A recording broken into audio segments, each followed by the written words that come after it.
Hello and welcome to F&D Games. It's Finbar here, and today I'm going to be discussing Elder Scrolls Online. Oh my god, this is going to be sick game. I've been looking at some of the details that have been released from it. It's only been announced recently, but they've already released a fair amount of details. They haven't released like much in the way of pictures and video, but they've released quite a lot of text details, which are sort of concise down, and I'm going to discuss for you guys today. So I hope you've got a better idea of what's coming up in the game. So firstly, the game was made by ZeniMax Online Studios, and it's due for release in 2013. Now, I'm guessing it'll probably be released around summer or Christmas, because they're the two best times to sell those kind of games. Well, maybe not even, probably summer actually, thinking about it, because that's when most MMOs released, sort of big ones anyway, because that's when people are free to buy them. Sort of, they've got loads of time on their hands, and you need a lot of time on your hands for MMOs, as you know. It's been in development since 2007, so it's good 5 years of development going on. So I'm assuming it's going to be a pretty high quality, fairly polished game. And they've got a team of 250 people working on it, I believe. So I'm hoping it's going to be top notch. The game is going to be fully voice acted. So communication system with the NPCs should be similar to the original games like Skyrim and Oblivion. Right after that, there's going to be a third person, that's fairly typical for MMOs. But it's kind of a shame it's not in first person, because I personally, when I was playing Oblivion and Skyrim, I really liked playing in first person. I like the feel for the third person. It was just a bit clunky and sort of, I don't know, I didn't really enjoy it. But hopefully, if they've sort of sorted it out and make it decent with the camera and stuff for third person, it should be good to watch. Smooth up the actions with like the attacks and stuff, because sometimes when you're watching them in third person, they're a bit sort of messy, if that makes sense. Okay, going on to the landscape of the game. It's going to include lots of towns, such as the Imperial City, Windhelm, Daggerfall, Evermore, Riften, and just loads more. And you might recognise some of these names from previous games, and that's because most of the game is going to be in Tamriel. Well, not most of the game, the whole game is based in Tamriel, so it's going to include Skyrim, Morrowind, Somerset Isle, like all the areas from the entirety of Tamriel, pretty much. So this game is going to be like big. Not all province, but the thing is, they're not going to include all the provinces. ZeniMax has said, because they want to release them as expansion packs. So, for example, you'll have the whole of the Windhelm town there, but there won't be the Winterhold Mages College. Won't be in at launch. You'll have to buy it as DLC later on, which is fair enough. They got to make their money somehow. Okay, next point. The game is going to be very, very big. It's going to be big even compared to Skyrim, and Skyrim was a fairly big world. But I'm guessing if you've got a few thousand people on a server, it'll still seem sort of fairly busy. It won't feel empty and sort of you're alone. I reckon it'll be good if it's nice and big. Okay, next there's going to be no werewolves or vampires, which I'm not too fussed about, because God fucking hell, getting turned into a werewolf or vampire in the other games is just the biggest motherfucking pain in the arse there is possible. You have to go through some retardedly predictable quest line to turn back into a human. You don't want to be a werewolf or vampire. Yeah, they have some benefits, but they have a fucking shit ton of negative sides as well, and that fucked me off. God, like when I was playing Skyrim, I was like 10 hours in, I got turned into a vampire, and I didn't realise I got to the 4th stage of vampirism, and then everyone tried to kill me. And it took me literally like 4 hours of gameplay just to suck someone's blood and change myself back into a fucking human. It was just, oh god, so irritating. So personally, I'm not moaning that that's not in the game. Next, there's going to be flying mounts. Not flying mounts, what am I about? There's going to be mounts, but no flying mounts. Ugh. Flying mounts are bad in my opinion. They're too OP. They're too fast. It detracts from like the niceness of the game. Not niceness is a terrible word. The aesthetics of the game, I'm saying. Sort of the appearance of the landscape. If you're flying over the top of it, you don't really get a perspective of scale or anything like that. So I'd prefer that's not in. And also, it's just too fast. There's going to be no player housing, which to us doesn't really matter, because it's just a superficial thing really. You're not going to be able to do much of player. Well, you never can in many games. You just sort of stick a painting on the wall, sort of there's a bed to sleep in. It's not really that useful. There's going to be no NPC or player marriages either. But again, it's just a sort of superficial thing. There wasn't really that many benefits from being married. It was just sort of an extra quest line, something to do. The next point that I'm kind of sad about is there probably won't be dragons. Oh, dragons were so fucking cool. They are cool. They're always cool. And in Skyrim, they make the game really. I mean, the whole storyline with the dragons, and it's just it's a shame they won't put them in, but I'm guessing it's going to be kind of complicated to code them. Well, probably not, but they're not putting them in for one reason or another, which is a shame. Okay, and as I was talking earlier, it's going to be a big map, like a big world.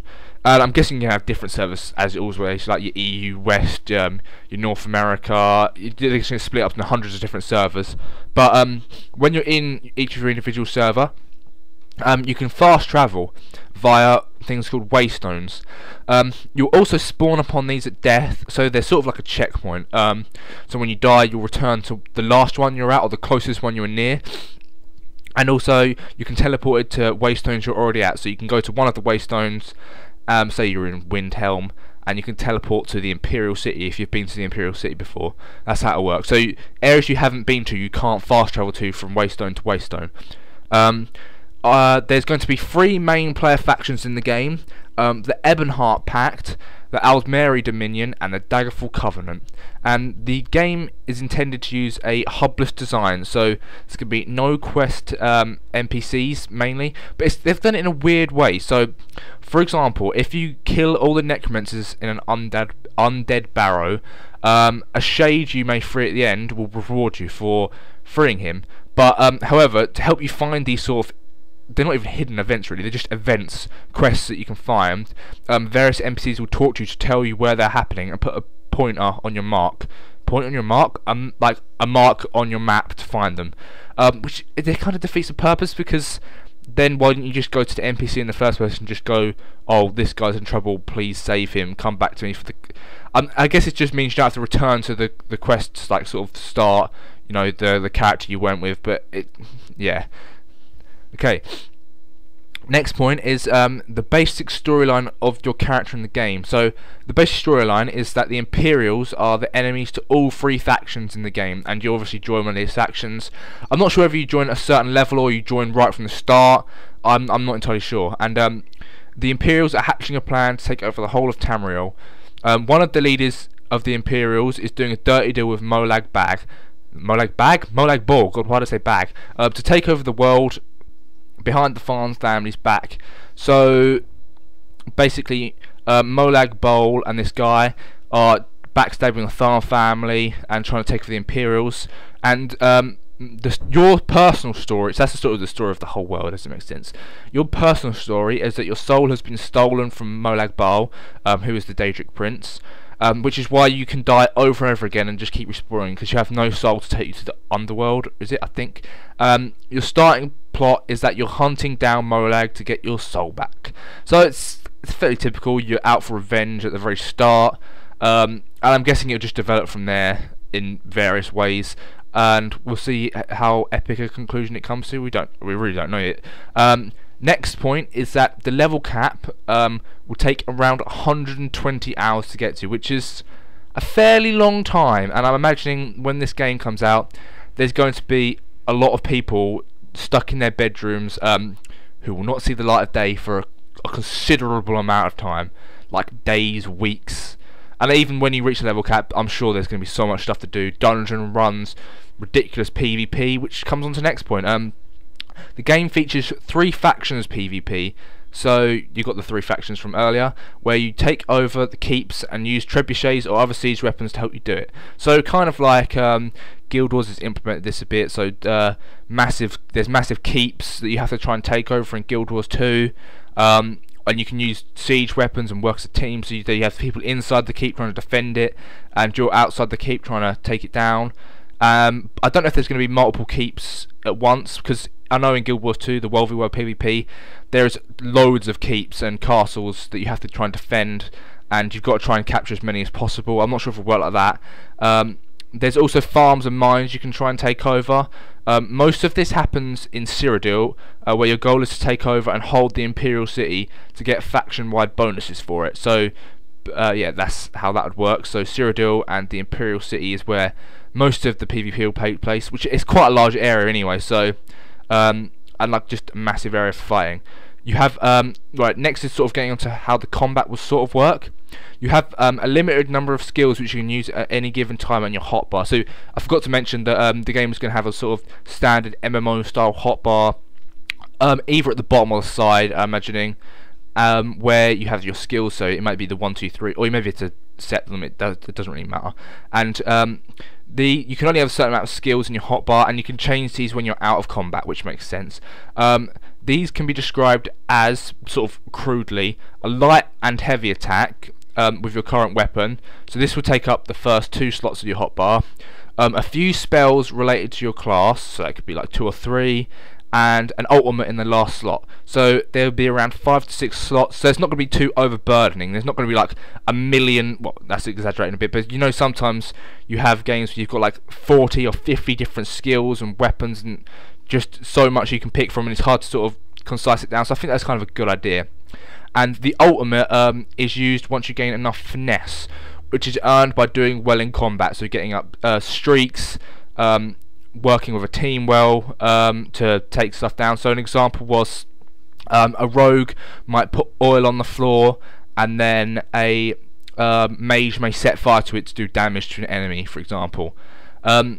And also the combat will involve stamina, so and also stamina with NPC enemies, which is kind of different. So during PvP, you have to use stamina management to take out other enemies, obviously, because they're going to have stamina bar, you're going to have a stamina bar, and you're going to have to counteract when you use your skills to when they've run out of stamina, when they're blocking, etc. So hopefully it'll make it quite tactical to play.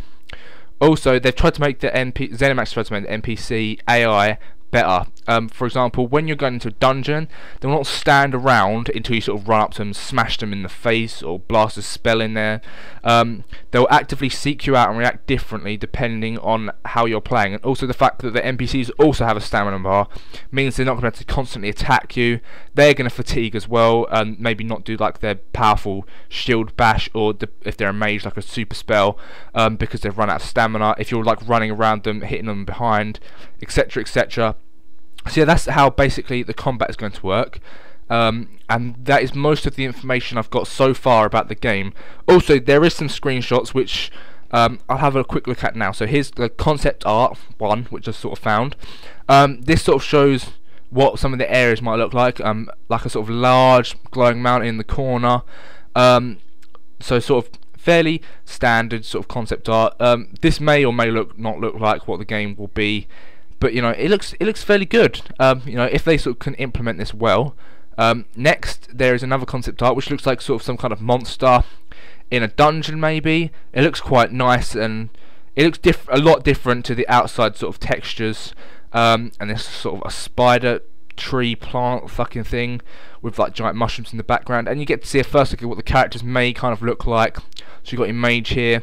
It looks fairly high detail, and quite interesting.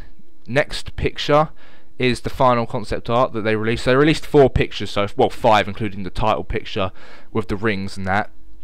This picture, again, this looks like something from Skyrim.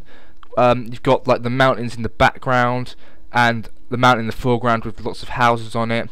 So this could possibly maybe Windhelm slightly. I'm not entirely sure. But yeah, and then sort of this grassy plain.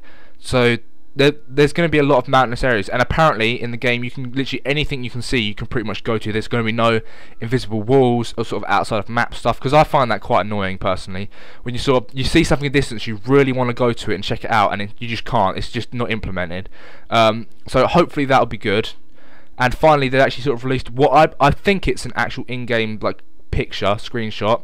Here you go, because it's definitely not art. I'm pretty sure it looks like an in-game shot.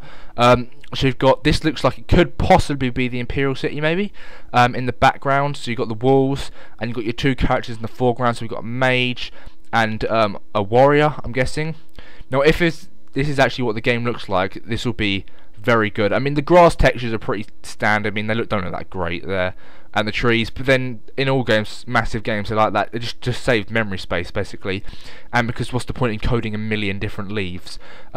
But the graphics on the characters look pretty good actually, better than I expected. So if this is the actual in-game graphics, it'd be great. So this is all I've got for you today, but please subscribe if you haven't already. I'm going to be doing more Elder Scrolls Online updates as and when they sort of put out information on it, and hopefully I'll have more to tell you about. And I hope you've found out something about the game you didn't already know. So yeah, I'm really looking forward to this.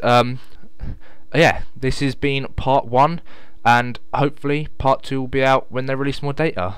For now, thank you and goodbye.